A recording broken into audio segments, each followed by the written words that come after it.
keneen tisli nga gaaw wax alhamdulillahi rabbil alamin ala kulli xaal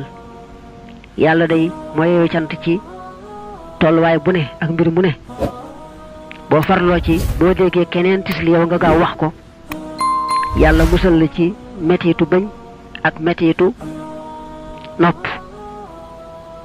yow ci sa bopp moom boo tislee dañ laa sant nga wax alhamdulillahi rabbil alamin li muy wax fi nag mooy yow ci sa bopp tisli woo dangaa dégg keneen tisli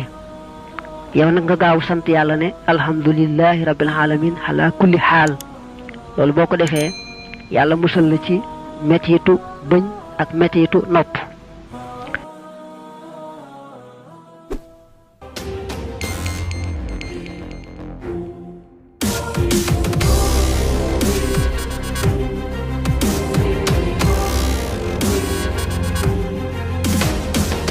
bul fàtte abonné bul fàtte abonné bul fàtte abonné bul fàtte abonné